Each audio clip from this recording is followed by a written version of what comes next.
Imagine owning land your family protected for generations, only to wake up and find the HOA built 35 homes on it without your permission. They ignored your warnings, mocked your rights, and thought they had won. But what they didn't realize was that you controlled something far more powerful than paperwork. You controlled the dam. And when the storm hit, the valley learned exactly what that meant. The valley had always been defined by water. Long before surveyors marked its boundaries with stakes and ribbons, long before developers stamped blueprints onto its soil, the river carved its slow path through stone and silt. Generations lived beside it, measuring seasons by its rise and fall. At the head of the valley sat a dam, heavy with poured concrete, its spillway feeding the farmland below. That dam belonged to a single landowner, a man whose family had guarded it for decades. The dam was more than a wall of stone. It was a lever of control over every acre downstream. For years, the land stretched wide and open, bordered by hardwood forests and long meadows that rippled under summer winds. It was not glamorous, but it was steady. Cattle grazed. Crops grew. The river's rhythm kept everything alive. The HOA that governed the nearest subdivision had no claim here. Their world of manicured lawns, matching shutters, and committee votes ended at the edge of this land. Or at least that was what the landowner believed. The conflict began quietly, the way greed often does. Survey crews appeared on weekends, their orange vests glinting in the morning sun. They claimed to be marking easements and assessing soil, but their lines cut deep into fields that had never been for sale. Stakes rose where hay had been cut. Flags fluttered where cattle had grazed. The landowner confronted them, but the crews waved papers and permits stamped with official-looking seals. They said the HOA had secured rights to expand, that the land was destined to become Phase 2 of the subdivision. To the landowner, it was nonsense. No deed had changed hands. No contract bore his name. Weeks turned into months, and the noise of machines followed. Bulldozers tore at the soil. Foundations poured into trenches. Streets were carved into grids, neat as graph paper. Where pasture once stretched unbroken, skeletons of houses began to rise. 35 in total, planned in rows that ignored the contours of the valley. The HOA boasted of new homes for new families, glossy brochures promising community, safety, and modern living. They called it progress. The landowner called it theft. He fought first with paper. Lawyers drafted cease and desist letters. Deeds were presented, surveys unfurled. But the HOA countered with their own documents, claiming eminent domain, claiming development rights granted through old loopholes and quiet deals with county officials. Each letter from the landowner was met with one heavier, thicker, stamped with more signatures than the last. In courtrooms, the battle dragged like a slow knife. Judges delayed, motions stacked, and months slipped into years. All the while, the houses rose higher, their roofs catching sunlight that once touched fields alone. Families moved in, unaware of the storm beneath their feet. Children played in driveways, parents painted porches, and the HOA collected dues with pride. To them, it was just another development, another feather in the cap of suburban expansion. But to the landowner, each porch light glowing in the night was a trespass, a violation built on stolen soil. He drove the perimeter often, truck rumbling along dirt roads, headlights cutting across neat cul-de-sacs. Each time he saw a finished home, the weight inside him grew heavier. The dam at the head of the valley loomed larger in his mind, because while courts delayed and officials shrugged, the landowner still held the one thing no contract could take: the water. That dam, silent and immovable, had always been a tool of balance. In summer, its gates opened to feed irrigation channels. In winter, it held firm to prevent flooding. Its presence shaped the valley's rhythm. But it was also a weapon, one so old and heavy that most had forgotten its potential. The landowner had not forgotten. He knew every lever, every gate, every bolt that groaned under pressure. He knew how quickly the valley below could drown if its floodgates opened wide.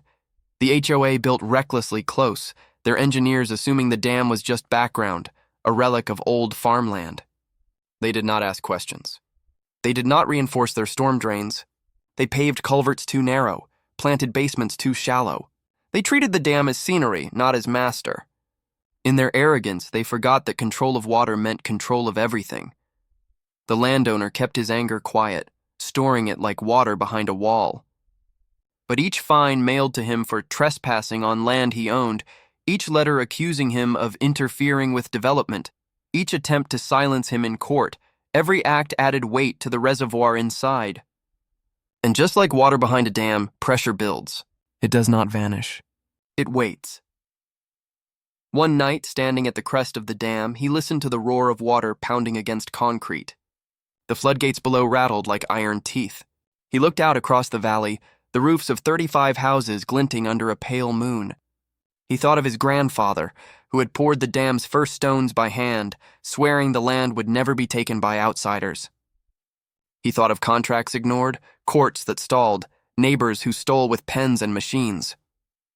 The land below was no longer his to till, but the water above was his to command, and in that moment, the plan formed as clear as the stars above him. The battle in court was over. The real fight was about to begin, and it would not be waged with paper. It would be waged with water. The subdivision crowned its victory with banners and lawn signs that sprouted as quickly as the houses themselves. Fresh sod rolled out in perfect rectangles. Mailboxes matched in tidy rows. A new entrance monument rose beside the county road, stone-faced and flood-lit at night, the letters of the development's name cut deep like a promise carved into rock. The HOA published glossy newsletters about community spirit and rising home values. A ribbon was cut at the clubhouse, and the board posed for photos that made their win look inevitable. On paper, they had secured approvals, recorded plats, and folded 35 new roofs into their jurisdiction. On the valley floor, they had traded fields for foundations and water for concrete. The landowner watched the celebration from the margins, marking details that photographs never catch. He noted the slope of the main boulevard toward the creek, the tight angles of curb cuts, the narrow throat of a culvert buried under new asphalt. He saw downspouts aimed straight at driveways, and driveways angled to carry rain toward storm grates that sat higher than the gutter. He traced the line where the historic floodplain once flared wide after spring melt. Now it narrowed into pipes and promises. The subdivision had been engineered for average weather. The valley had never been average. He gave the first warning quietly and formally. A set of registered letters went out in one batch, to the HOA, to the county engineer, and to the insurance carriers listed on the recorded permits. Each letter attached a map of the original watercourse and a photo sheet of the existing drainage. It noted the capacity of the subdivision's storm system, calculated from publicly available plans, and compared it to the known release rates of the upstream dam. It requested written acknowledgement that the new construction lay within the historical overflow area and asked for a maintenance plan for culverts and swales. There was no threat in the language, only facts, measured and dated. The replies came scattered and thin. The HOA forwarded a paragraph from their consultant asserting compliance with code. The county sent a polite note that the subdivision had passed inspections at the time of issuance. The insurers did not respond at all. The landowner filed copies of everything and added a tab to his binder labeled Notices Served. He was not counting on help. He was building a record. Summer settled in and heat pressed the valley flat. Clouds rose each afternoon and smeared away by evening. On a still Thursday, he walked the greenbelt behind the last row of new homes. The creek there had been straightened by machines and lined with riprap, a tidy channel where a living waterway used to braid and shift. The stones looked competent. The bends looked forced. He found the outfalls from the subdivision drains by listening for a faint metallic echo, the sound water makes when it meets corrugated steel. The pipes were new, the edges sharp, the mouths already catching grass clippings and stray mulch. He took photographs with a timestamp and stepped off distances from pipe to fence, from fence to patio, from patio slab to the faint stain left by the last spring rain. Back at the dam, his work was slow and exact. He checked the gate seals and the rack and pinion gears that moved them. He measured head pressure in the reservoir and compared it to entries in his grandfather's logbooks. He oiled bearings and replaced a cracked sight glass that had fogged over the last winter. He tested the siren that once warned crews along the river of big releases. Its cry startled geese off the water and carried down the valley in a wavering line. Few people knew what it meant anymore. He did not mind their ignorance. The siren was for him, not for them. It meant the system still worked. A small storm offered his first chance to test the new reality. It came with distant thunder and a brief, heavy pulse of rain. He opened one gate by a finger's turn, a controlled release that would have gone unnoticed when the valley was pasture. He drove down after and parked along the public right-of-way, careful to remain where no one could accuse him of trespass. Water filled the new channel smoothly, then met the first narrowing with a hiss. It pressed against the riprap and rolled high along one bank, licking the grass that wrapped a swing set behind a just-finished home. The storm grates took the first surge, then choked with leaves and silt pitched off new lawns. On the boulevard, shallow sheets formed over fresh blacktop and crept toward the curb. The water receded after 20 minutes, but not before it left a faint arc of silt across concrete. He photographed that too, his lens capturing a line that no brochure would show. From then on, the warnings were not just letters. They were patterns. Twice each week, he walked the same route with a notebook. He logged debris buildup at grates, sediment halos at outfalls, and hairline cracks forming along a culvert headwall where the contractor had dried a pour too fast in the sun. He learned the rhythm of sump pumps in new basements by the sound they made at dusk when air cooled and pipes sweated. He could tell which homes sat lower than their builders intended by the smell of damp concrete that seeped into evening air. He wrote it all down. He said nothing. The HOA doubled down on confidence. They built a pool by the clubhouse and bragged that membership fees would stay low because of strong dues collection. They sent a notice to residents that lawn watering schedules would be coordinated to prevent low pressure in the system. They reminded people to keep trash cans out of sight. They did not mention water in the creek, or silt on sidewalks, or the siren that had cried across the valley one quiet morning and left a question hanging. They controlled what they could see. They ignored what moved under their feet. By late July, the reservoir sat high, held there by a string of small storms that never quite emptied themselves. The landowner kept the surface inches below the legal threshold, careful and exact, never crossing a line that would give anyone leverage. The water felt heavier than its volume, a stored argument that did not need words. He checked the 10-day forecast, then the 30-day outlook, then the record of August going back to his grandfather's time. Heat, moist air. A stalled high that pushed storm lines to the valley's edge and held them there until they dumped their load all at once. The pattern repeated in the logbooks often enough to feel like an echo from the past. He set a marker on the calendar with a plain red X, not a date for action. A date for attention. Meanwhile, the subdivision settled into routine. Weekend open houses advertised quick closings. Children learned the loop from one cul-de-sac to the next. Moving trucks rumbled in and rolled away. The HOA sent its first round of courtesy violations for decorative items visible from the street. A flag, a garden gnome, a basketball hoop that leaned a degree too far. The board measured order with tape and bylaws, satisfied that their village of straight lines proved the valley was theirs. They did not notice that beavers had returned to a side channel upstream and raised a small dam of their own, barely a foot high and perfectly placed to back water into the floodplain if a heavy rain came. The landowner noticed. He took a photo from the exact angle his grandfather had once used to capture floodwater pressing into that same meadow. He slid the print into a sleeve beside the old black and white. 2 eras, 1 behavior. He gave one more formal notice. This time it was addressed to the HOA's legal counsel and copied to the State Water Resources Office. It recited the dam's operating parameters and the subdivision's location relative to the historic floodway. It stated that routine operational releases would continue within legal limits and that downstream parties were responsible for maintaining adequate conveyance and detention per their approved plans. He attached the county's own flood maps and a photo of a storm grate clogged after 10 minutes of ordinary rain.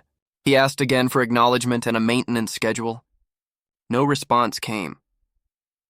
In early August, the barometer began to fall in small steps, barely noticeable unless you checked twice a day. The air thickened and breezes lost their edge. At twilight, the reservoir lay dark and glassy, the forest above it holding its breath. Woodpeckers quieted early. Deer slipped higher into the tree line.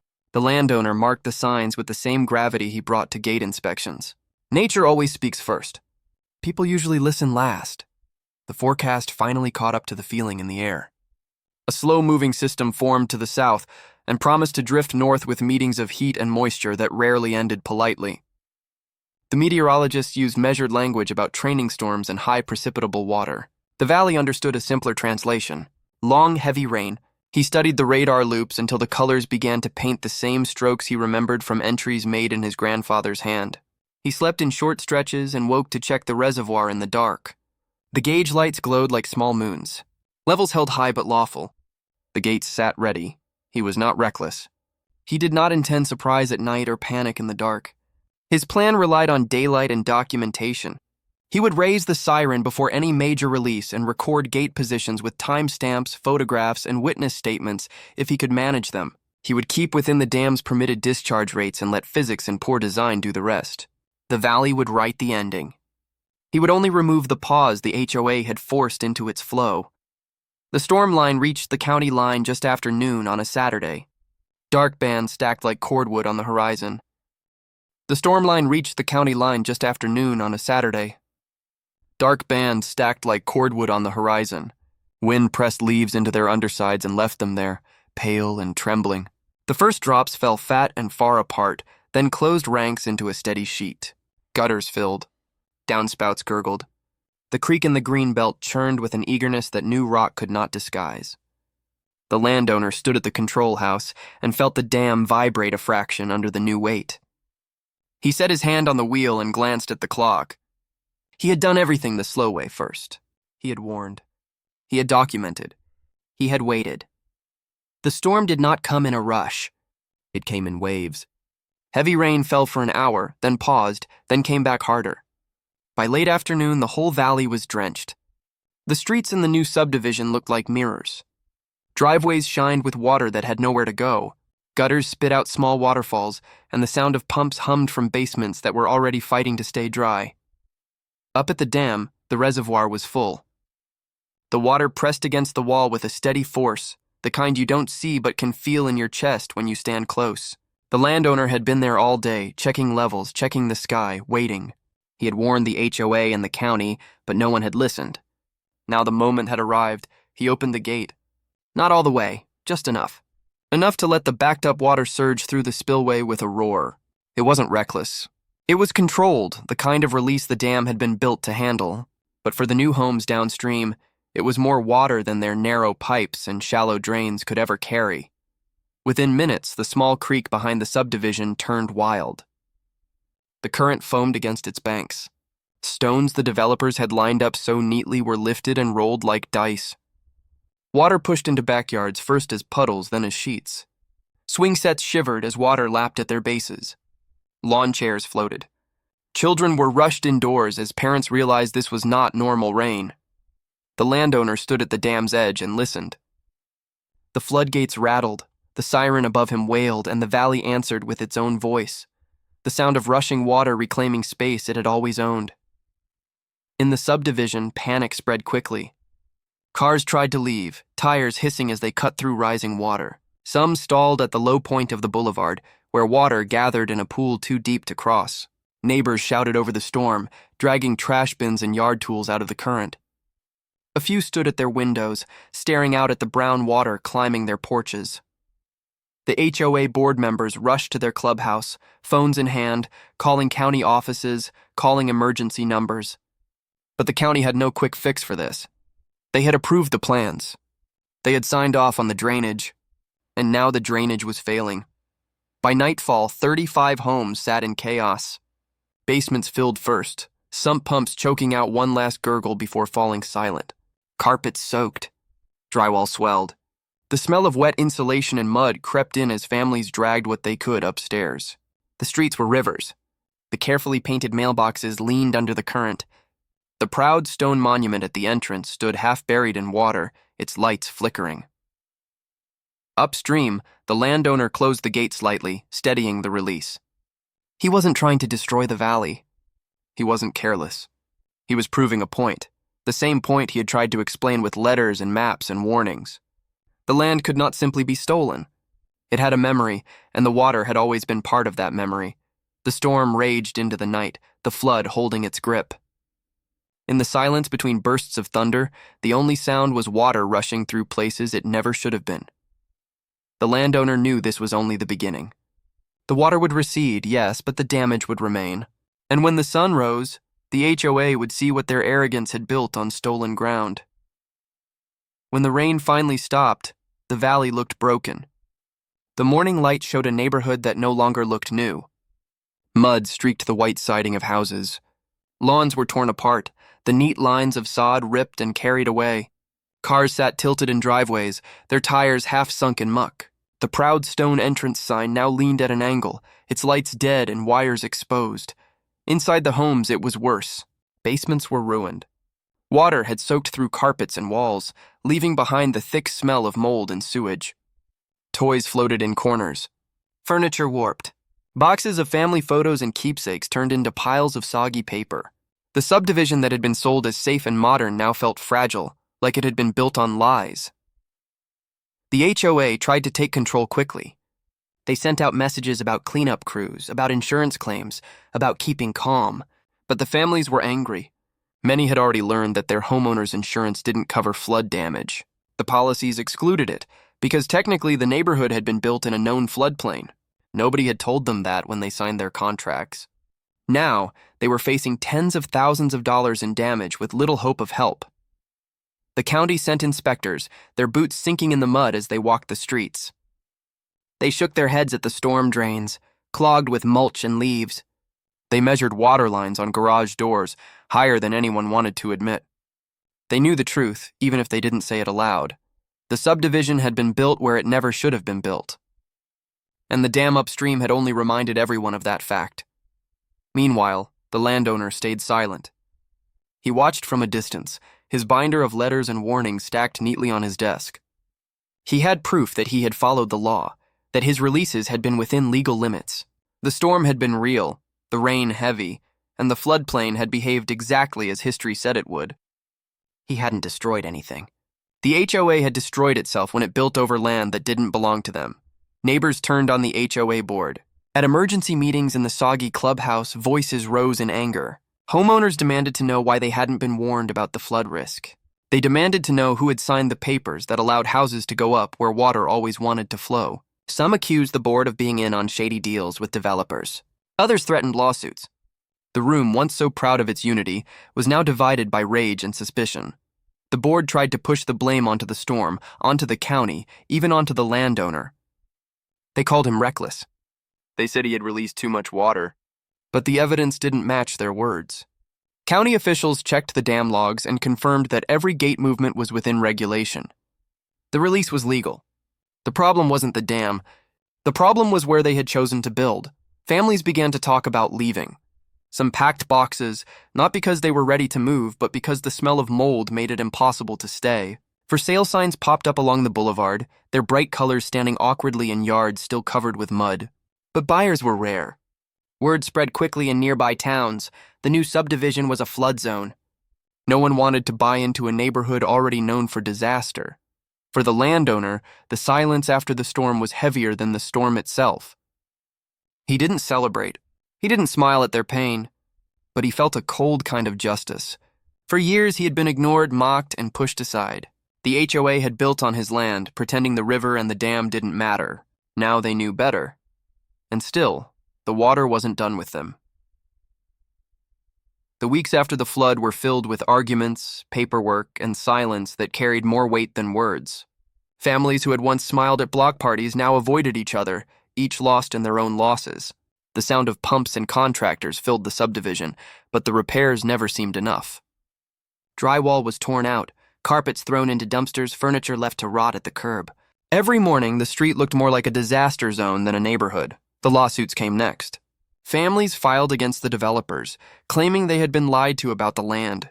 They filed against the HOA board for negligence, for hiding the truth about the floodplain.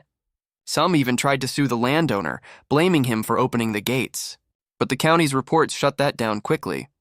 The dam logs showed every release had been within the law. The storm had been heavy, but not historic. The real failure was the subdivision itself. The county investigated deeper.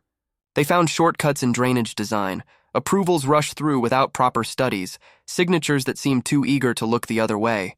The developers, once proud of their project, vanished into lawyers' offices. The HOA board faced angry crowds at every meeting, their excuses drowned out by shouting. Neighbors who had once trusted them now called them thieves. Insurance companies refused to pay. Mortgage lenders grew nervous as homes sat unsellable. Families realized they were trapped in houses worth less than what they owed. The dream the HOA had promised, a safe, beautiful, growing community, had collapsed under the weight of water and greed. Through it all, the landowner stayed steady. He kept his records, his maps, his photos. He answered every question from the county with calm precision. He never raised his voice, never gloated, never pointed a finger. He didn't need to. The truth spoke louder than anything he could say. Slowly, the subdivision began to empty. Some families walked away, abandoning homes they couldn't afford to fix. Others stayed, their yards overgrown, their houses scarred by water lines no paint could cover. The once proud entrance sign fell dark, the lights never replaced. The HOA stopped sending letters about lawn violations. They had bigger problems now, problems they couldn't control with fines and bylaws. The landowner would drive past sometimes, watching the silence grow. The playgrounds were empty, the streets quiet, the for sale signs fading in the sun. 35 homes built on stolen ground now stood as monuments to arrogance, and the dam still stood. Its gates were strong, its reservoir steady, its siren ready. The water was patient, just as it had always been. The land remembered, and so did the man who guarded it. In the end, the HOA didn't collapse with a single event. It crumbled piece by piece. Lawsuits drained their funds. Families moved away. Meetings stopped happening. The board, once so proud, dissolved into silence. The subdivision they had built with greed was left half empty, its value washed away with the flood. Justice hadn't come from the courts. It hadn't come from paperwork. It had come from the land itself, from the water that could not be ignored, and the man who refused to be erased. The story ended not with noise, but with quiet. Quiet streets, quiet houses, quiet proof that the landowner had been right all along. The dam still watched over the valley, a reminder that control built on lies will always break when the river rises.